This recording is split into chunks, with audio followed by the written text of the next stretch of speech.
జై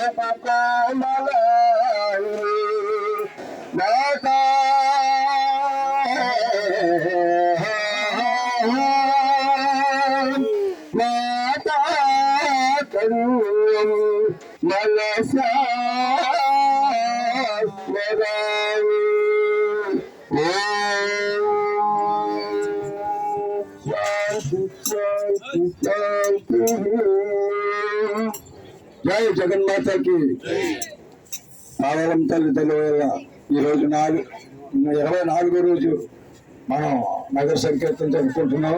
అలాగే మన నగర సంకీర్తన భక్తులందరూ కూడా కాలాన్ని చాలా సద్వినియోగం చేస్తున్నారని నేను అనుకుంటున్నాను. ఎందుకంటే కాలం అనేది చాలా పవిత్రమైనది, చాలా ఇంపార్టెంట్. ఎందుకు నుంచి అంటే ఒక్క నిమిషం పోయిందంటే మనం ప్రతిరోజు నెల ఎగురుతున్నామంటే భగవంతుడు మనకి ఎంత ఆరోగ్యం ఇచ్చి ఎంత ఐశ్వర్యం ఇస్తే ఎలా లేవడం సాధ్యం అవుతుందో చూసుకోండి, ఒకసారి ఆలోచించండి. ఇది భగవత్ కృప తప్ప మన ఇష్టం కాదు. ఏమో ఏ రోజు ఏమవుతుందో ఏ క్షణం ఏమవుతుందో అందు గురించి ఉన్న టైంలోనే కాలాన్ని ఎప్పుడు కూడా సద్వినియోగం చేసుకోవాలి. అంతకించేస్తాడు కాలాన్ని, స్థలాన్ని, డబ్బుని, అంటే money management, space management, time management, ఈ 3 మేనేజ్మెంట్లు చేసిన వాడికి ఎప్పుడు సుఖంగా ఉంటుందట. ఉన్న స్థలంలోనే సుఖంగా ఉండాలా. టైంని ఎప్పుడు కూడా నిమిషం కూడా ఏ నిమిషం ఎప్పుడు చేయాలో అది చేయాలా. డబ్బు నీకు ఎంత ఉందో అంతో, ఎంతున్నా సరే 100 రూపాయలు ఇస్తే 100లోని 25 రూపాయలన్నా పక్కన తీసి పెట్టాలా. ఇంకొకరితో పోలికి వేసుకోకూడదు. అందు గురించి ఈ 3 కూడా ఆయన చెప్పిన మహానుభావుడు చాలా గొప్పవాడు. ఎండమూరి వీరేంద్రుని అంతర్ముఖ నవలు రాశాడు ఆయన.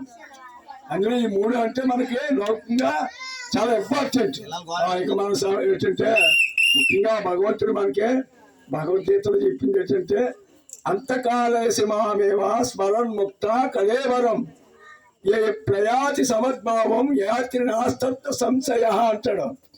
అంతకాలేశమామేవ స్మరణ్ ముక్త కళేవరం అంటే అంత్యకాలమునందు నీ ప్రాణం పోయే టైంలో నీ యొక్క ఆలోచన ఏ రకంగా ఉంటే ఆ ఆలోచన బట్టే నీకు మరిజన్మ ఉంటుంది తప్ప అని చెప్పాడట. భగవంతుడు చెప్పాడు ఏమని, నీవు మరణించే టైంలో నీ ఏ భావంతో మరణిస్తున్నావో ఆ భావాన్ని అనుసరించే నీకు మరిజన్మ ఏర్పాటు అవుతుంది తప్ప ఇంకోటి ఏం కాదు. అది నీలోనే ఉంది. ఏ భావం ఉండాలి మనకి? భగవత్ భావం తప్ప ప్రపంచ భావం ఉండకూడదు. నా కొడుకు, నా పిల్లలు, ఇది అక్కడ పెట్టాను, ఇక్కడ పెట్టాను, ఆ భావాలు పోవాలంటే ఇదంతా చేయాలి మనం. అందు గురించే భగవంతుడు మమైవాంశో జీవభూత సనాతన అంటాడు. నా జీవశక్తే, పురాతనమైన నా జీవశక్తి నీలో ప్రవేశించింది. ఎక్కడి నుంచి వచ్చింది ఇది జీవశక్తి? భగవంతుడిదే. అందుకే దేవుడు జీవుడు ఒకడే అంటారు. అంటే ఏమవుతుంది? పంచభూతాత్మకమైన ఈ దేహంలో అంటే భూమి, నీరు, అగ్ని, వాయువు, ఆకాశము 5 ఆటలతోటి తయారైంది ఇది. ఈ దేహం ఇది ఖాళీ ఒక పెట్టె అనుకోండి. ఈ పెట్టెలో జీవుడు ప్రవేశపడ్డాడు. ఈ పంచభూతాలని ఏమున్నాయి? 3 గుణాలు ఉన్నాయి. జీవుడికి సంబంధం లేదు. అప్పుడు ఇక్కడికి లోపలికి వచ్చేదాకా జీవుడికి ఏ సంబంధం లేదు ఈ గుణాలతోటి. ఎప్పుడైతే ఈ పంచభూతాలు ఉన్న దేహంలో ప్రవేశించాడో ఈ 5 గుణాలకు సంబంధించి ఈ జీవుడికి అంటుకున్నాయి. జీవుడికి అంటుకుని సత్వగుణం, రజోగుణం, తమో గుణం ఉన్నాయి. ఈ అంటుకుని ఈ 3 గుణాలకి లోబడిపోయాడు. లోబడిపోయి ఏం చేస్తున్నాడు? ఈ ఉన్నాయి కదా ఇంద్రియాలతోటి మనస్సును సహాయంగా తీసుకుని, మనస్సు ఉంటేనే కానీ పని అవ్వదు. కంటితో చూస్తూ ఎదుర్కొంటాను. మనస్సు ఉంటేనే అక్కడ నీకు అది కనపడుతుంది. లేకపోతే నీ పక్కనే పోయి అలా చూడలేదు అంటూ చూడు. మనస్సు ఎక్కడో ఉంటుంది నీకు ఆలోచన.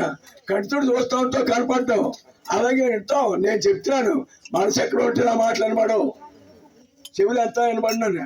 అలాగే 5 ఇంద్రియాలు కూడా మనస్సు దగ్గర పెడితేనే పనిచేస్తాయి.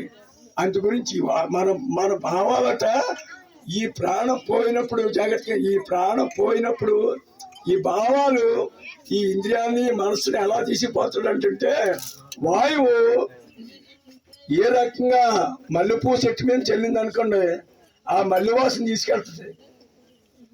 అలాగే ఒక దుర్గంధమైంచి రోతమైన చెల్లింది అనుకో, రోతను తీసిపోద్ది.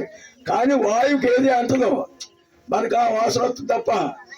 అలాగే మన యొక్క బుద్ధి, మన భావాల్ని భగవంతుడు, ఆ జీవుడు ఏం చేస్తాడంటే, ప్రాణం పోయినప్పుడు ఆత్మ పక్కగా చెప్పడిందో అప్పుడు అలా కూడా తీసుకుపోయి ఇంకో దేహంలో ప్రవేశపెడతాడు. అలాగే మనం ఇంతకే ఏంటంటే మనం చెప్పుకునేది, మరణించేటప్పుడు భావాల గురించి మనం ఇప్పటి నుంచి ప్రారంభం చేసి మొదలెడితేనే మనకి ఏ సంసార భావం రాకుండా భగవద్భావం రావాలని, జగన్మాత భావం రావాలని అందరికీ, మన నగర సంఖ్యతో భక్తులందరికీ కూడా ఇటువంటి కార్యక్రమం